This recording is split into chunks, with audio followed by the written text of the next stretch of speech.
Hello. How's everyone doing today? Hello. Whenever I do these videos, I always start off like a children's game show host. I get really vibrant. Anyway, I like to use my hands too on Zoom and video calls. I don't know why. It calms me down a little bit, I think. Well, we'll see anyway. Hi everyone, welcome to Project Woman TV. My name's Faye. I'm founder of 9 to 5 Menopause and co-host of this lovely interview. My co-host is Abby, who will tell you all about our amazing guest today, which I'm sure many of you will find really, really interesting. Over to you, Abby. Hello, wonderful humans. My name is Abby, and you may be wondering why I'm wearing a hat today. Yeah. I'll tell you why. I am wearing a hat because I am celebrating the first day of my bleed as a perimenopausal woman whose periods have gone missing at the start of the year and now they've returned, thanks to my own intuitive power of bringing them back. And my hat represents a duvet cover that I actually want to throw over my entire body right now and just sit, which I'm going to do after this interview. I'm going to sit by a window under sunshine and just basking my awesomeness of femininity. And that is why we are here to talk to awesome women about feminine health. And no greater conversation could be made than with the wonderful Sandy. Sandy is part of the health concierge team at MPowder, and she offers her vast experience with menopause, having gone through this phase of life since the age of 45. And she creates amazing opportunities of support and growth for women going through this time of life within the MPowder community. Sandy, welcome, my darling. I can't wait. Thank you. It's really lovely to be here with you both. I know, and discuss messing with menopause. How do we do that? And why do we want to mess with menopause? I mean, isn't it all okay as it is? You know, whispering about it, hiding it, wrapping ourselves up, not talking about it, digging holes in ourselves? No. Over to you, Sandy. I would not agree with that. No, I think we women are beginning to talk about menopause. I mean, in my world, obviously I talk about menopause all the time, so it's very natural for me.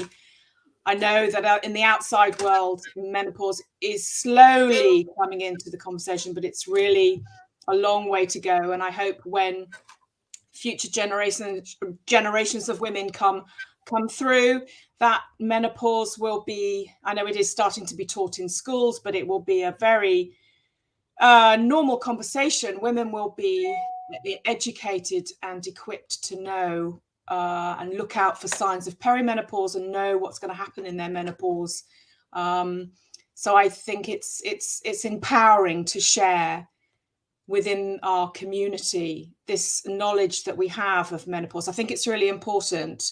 I think possibly generations previously have very much adopted the attitude that they're just going to keep that kind of information to themselves. We women tend to do it. You know, we don't really talk about childbirth that much. We don't, you know, we talk about it with each other, but not sort of out loud in general conversation. And I think if we can shift that slightly with menopause so that it becomes everything, a conversation that everyone is aware of, because menopause doesn't only affect women.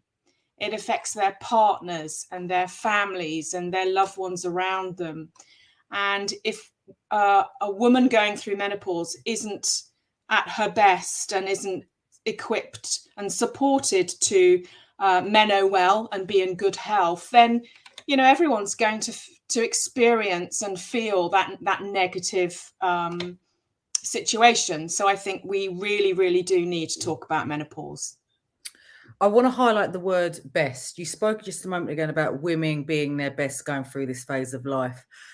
My curiosity here is women believing that what they currently have is their best because they don't know what their greatness actually is, and women putting up with symptoms and choices that actually, let's be honest, are pretty shit.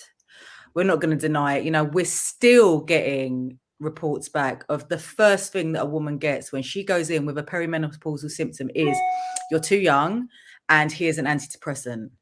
So this is what the conversation that I get embroiled in quite a bit in regards to menstruality is that how do we know to question what we don't know is available?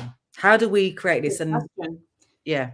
Well, as women, we are notorious to we endure, don't we? We just endure. We just get on with things. We don't really challenge. We're conditioned from a very young age to endure and get on, and that's kind of what we tend to do. Plus the fact that when a woman starts to go into perimenopause, which can be, obviously some women go into very early menopause, but generally speaking, it's sort of, you know, in your 40s, 40, well, I was 45, some women are 40, 41, 42, just depends. But it's to be equipped to know the signs and to be educated as to what is happening, and therefore know what to do and the conversations to have, and how to help themselves, because menopause can be looked at and dealt with in, as you know, in very different ways. So we can look at our diet, we can look at how we exercise, we can look at our mental health, we can look at our stress levels and our cortisol levels, and we can visit the doctor. And of course, I have the greatest respect for doctors, but they aren't taught about menopause. It's not within their sort of general educational learning of, you know, becoming a GP. I think that's changing, and I really hope that will improve significantly. We do hear of lots and lots of women going to the doctors, as you say, going and just being prescribed antidepressants, which is, you know, really not a great journey to go on. I've got nothing against antidepressants, but if it's not appropriate for that woman, then that's not very helpful at all.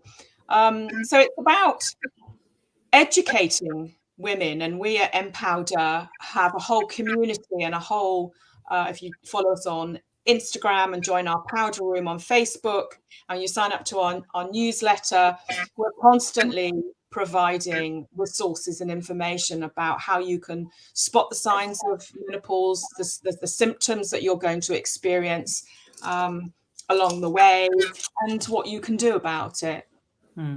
I think, oh, go on, Abby. Go on. I would love to hear from, I just want to put this in. I would love to hear from any doctors and nurses out there, your views. I'm very interested. This is a place of judgment, but what the conversation that I'm getting threaded back is that where the NHS is, you know, overwhelmed, how can an overwhelmed energy support another overwhelmed energy and offer the greatest of advice? I'm just very interested. So for anyone out there, NHS, I would love to hear from you, whether you're a doctor or a nurse. It would be wonderful to hear your point of view. Faye, over to you. Sandy, I'm intrigued to find out, like, what was your initial experience of starting the perimenopause and to get you to where you are today? Because I know from myself, when talking to different women, and like what you're saying is education and women speaking up, but many women are kind of scared to address what's going on within their bodies. So I think education is key, but also I think when they hear from other women who have gone through a similar experience to them, it encourages them to go, oh, okay, I'm going to address it. Okay, I can get better. So I know what mine was like. I'm intrigued to find out, what was your kind of first symptoms, or how did you know you were going through this? So I think I was about 45. I'm 59 now. I think it was very much I lost my mother at the same time. So I she died of cancer, and it was a very unpleasant, sort of very sad year when I went through. So I mistook any kind of signs of perimenopause with just grief and the consequences of losing a loved one.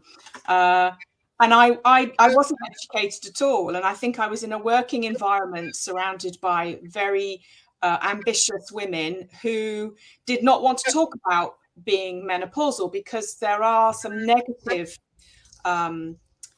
feelings about menopause, which is, getting old, or admitting that you have brain fog, or that you're in some way less able than you were, and in a working environment where we're all really struggling to go above and beyond and be our best.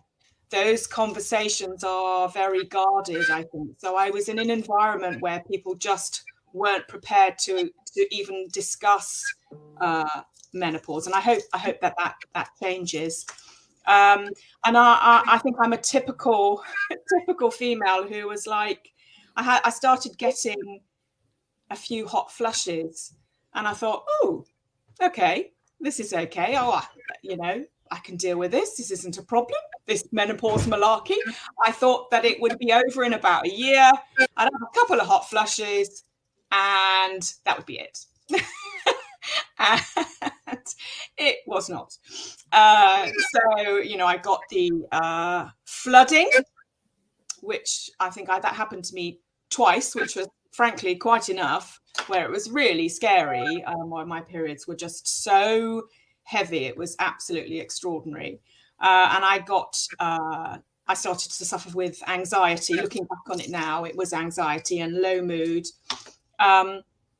So I went eventually to the doctor, and I was put on HRT, but the old, if you like, HRT, which is the HRT that was made from pregnant horses' urine, and not the body identical hormones and estrogen that we use now.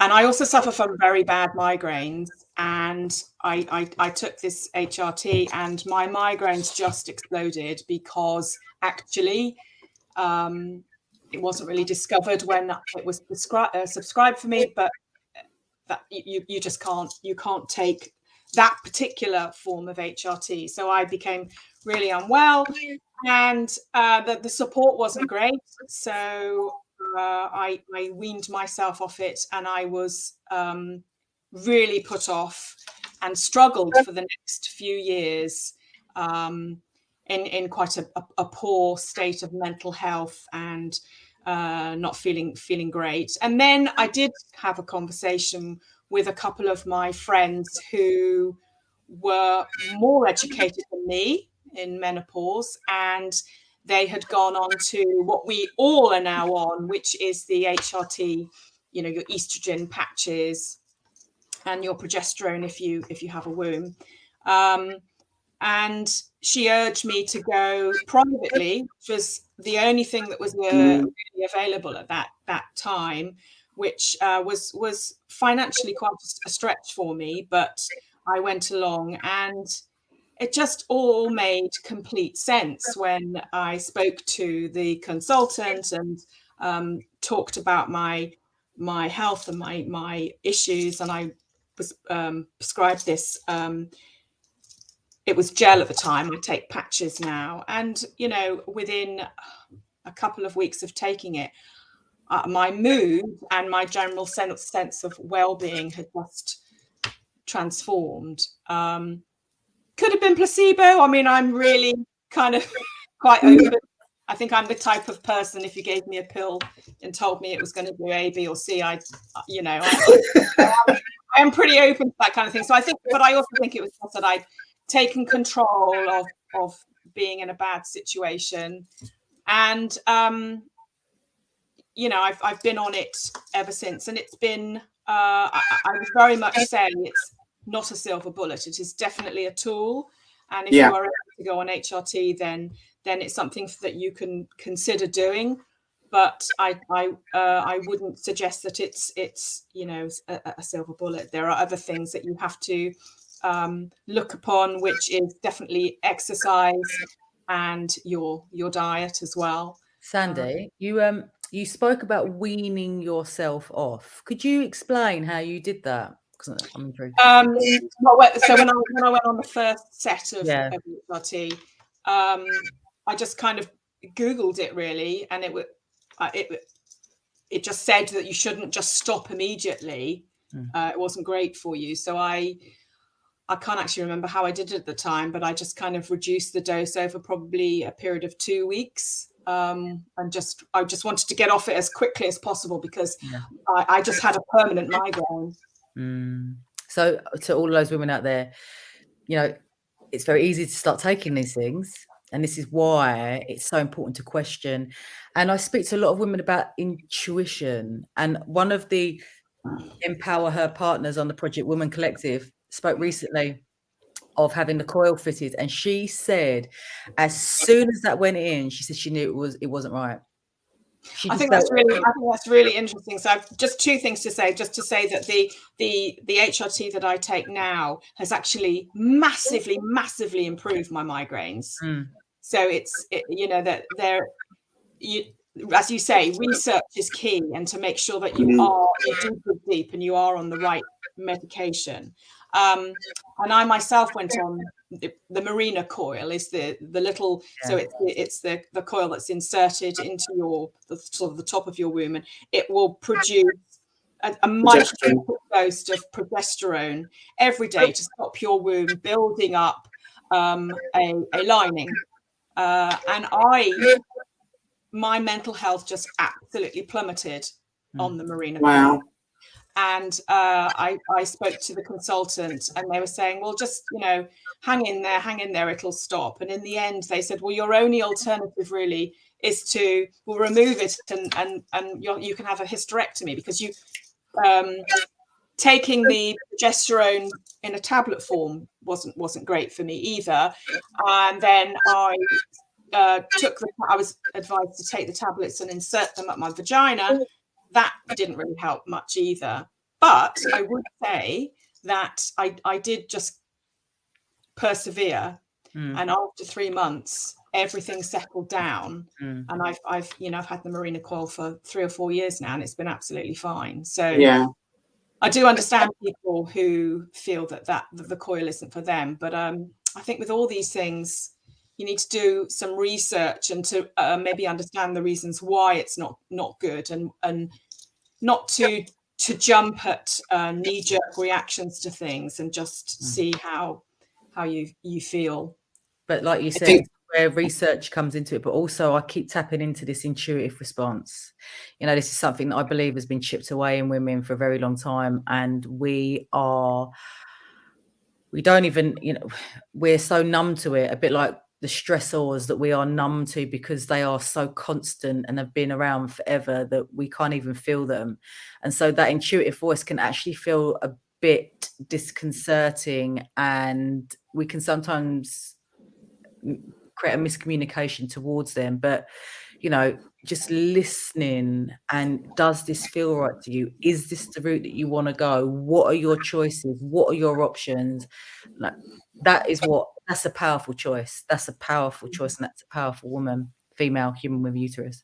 No, I totally. I always say to women, your body, what feels right, what doesn't feel right, and do your research, but make a decision what's right for you.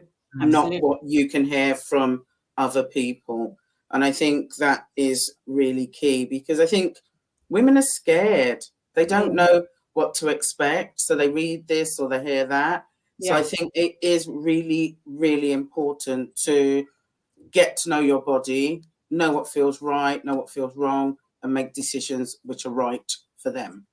And speaking of fear, your partner in MPowder, Rebecca Brown, she spoke recently at International Women's Day and offered some really great statistics.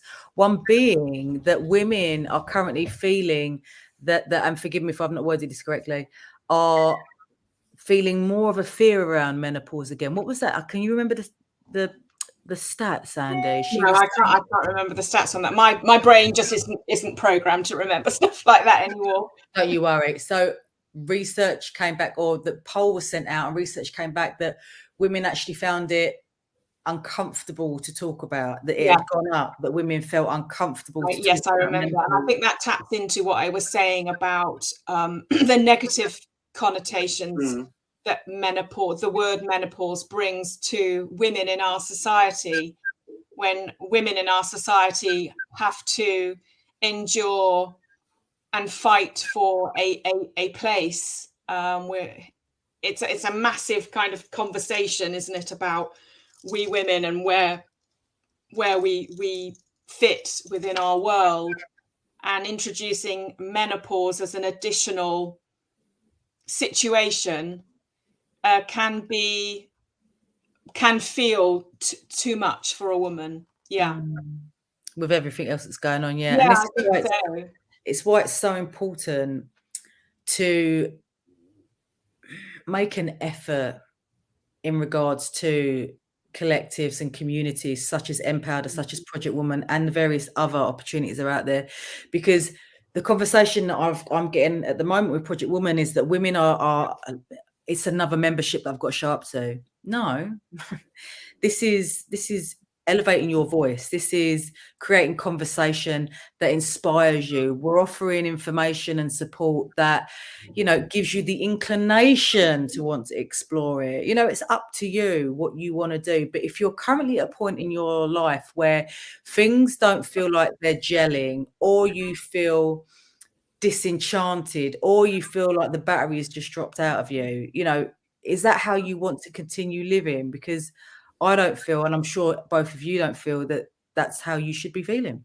Not long term. You know, we all have these ups and downs in lives, but it is your environment and the community that will guide you through these times, and it's all about that conversation. So I want to know, Sandy, how you are messing with the menopause. What are we throwing into the mix to make this a more vibrant opportunity? You know, I know you've got a wealth, and not only a wealth of wisdom and knowledge, but just the most beautiful heart. So where's the mess coming from? What are we doing? Well, I think it's all about looking after yourself. We've spoken about good nutrition. We've spoken about exercise. We've spoken about possibly looking at HRT, then, which is what MPowder does. It's looking at supplements and looking at making sure that levels, you get your thyroid checked, your iron levels are right, you're taking enough vitamin D and magnesium. So kind of taking ownership of your own health and looking into treating yourself like your best friend. I think that's probably, you know, the best thing that you can do for yourself. And we women are just notoriously terrible at it. You know, we're great supporters of other women, but we have this harsh critic on our shoulder the whole time, and we are always juggling lots of balls and doing everything. And I think that it's really important to just step back and look after yourself and carve out times in the day where they're very special to you, whether it's, as you've just said, Abby, that you're going to go and you're going to wrap yourself up in your quilt and just get yourself to look at the sun and you know, have you know, the wind come through your face or whatever. I think those kinds of situations that you have to make time to place yourself in are extremely important. And the other thing that I get a lot of feedback over is the isolation that women feel. And so I think it's about being brave, and I think it's about not only reaching out to other women in your community and being open about how you're feeling, but also asking them how they are feeling. And if we can just break through that barrier of silence, I think we all feel so much better when we talk and communicate and realize that we are not alone. We are not alone. Absolutely. And it's the mess, taking your mess out of the menopause. And when you start on this journey, it can feel very messy. Just opening your mouth, just connecting with that community, it can feel incredibly messy. But once you do it, the mess begins to abate and you start to see, you know, it's exciting, isn't it? Just how much can I talk about this? How much can I put into the mix? And that there it is right there. That's where we mess with the menopause and take your mess out and put the wonder back in. Boom. Can I? That's really good. That's really good summary. I like that. You got me all excited. Most people don't get excited for the menopause. You've got me excited. But Sandy, I wanted to ask you, because I think along with the negative connotations where people are going, oh, not another thing to think about, or people don't want to address it. Because I'm very, I like to think I'm a big advocate for the education. And when my younger friends say to me, is it that bad? I'm like, it's not that bad. You just need to be aware. What would you say to younger women in their 30s, so they're more informed, or possibly in their early 40s and such? What message would you give them? I would say that, you know, a lot of women go through menopause and they have very minimal symptoms and they cope with it extremely well. In my area of work, obviously, I'm dealing with women who don't. So my perception of menopause is probably very much skewed by that. Whereas if you were to speak to lots and lots of women, you would find that a lot of women take a huge amount of comfort from the menopause. You don't have periods anymore. That's pretty awesome. Yeah. Also, I have to say, you start to have an attitude of, it's not that you don't care, but you just don't mind as much anymore. I don't give a shit, Sandy. It's fine. Yeah, I was going to use that phrase, Abby. I don't give a shit. I'm just so not interested. You absolutely, you know, a wise woman is how you feel.